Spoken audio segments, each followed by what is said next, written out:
Jakadu Tomed panted under the hood that covered his head. He had been in his office going over the budget, as someone had snuck up from behind. Several someones, who had been eerily quiet, had slipped a bag over his head, cuffed his tentacles, and carried him out into this vehicle of some description. Jadaku's bulky body slid across the metal floor as the vehicle accelerated. He tried to fight his panic, tried to focus. He had to admit, gotten good at not panicking the last couple of octal cycles. Employing a pair of humans has seemed like such a good idea. They were cheap, mostly diligent workers, and the occasional incident where the Death Warder's strength or temper had caused issues could be mostly overlooked or ignored. The vehicle lurched around a corner. Jadaku slid on the floor again, bumping into what felt like a boot. A human boot. Jadaku panicked. Had he unintentionally broken a Terran social code? Had he inadvertently insulted the Death Warders?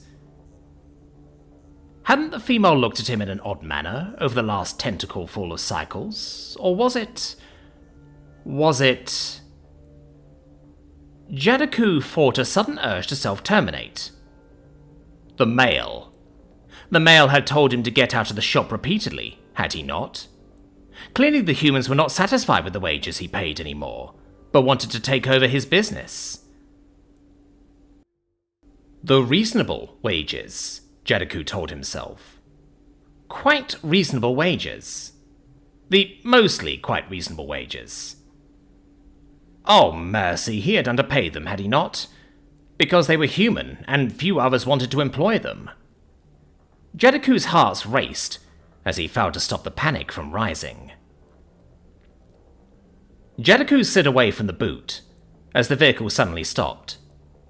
Before Jadaku could react, he was pulled upright, and the hood lifted from his head. There, so close that he could feel the hot mammalian breath, was the human female. Behind her, through the viewport of the ground vehicle, Jadaku could see the ocean. The big, deep, unexplored ocean. Jadaku? The female said, fangs showing as she pulled her lips back. You're going on a trip, to see the fishes and stuff.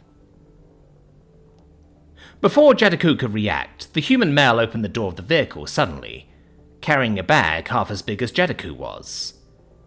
Get him out of here, he snapped to the female. We haven't got much time. But why? Jadaku managed to croak. Why are you doing this to me?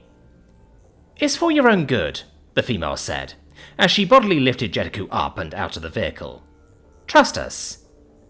Ticket, the male said, as he pushed a datapad into Jadaku's grasping limbs. Cruise ship. 2 weeks vacation. Your brewmate and offspring is already aboard. But... Vacation, the female said firmly, as she got back in the ground vehicle. You're overworked. We have the schedule for the next month already.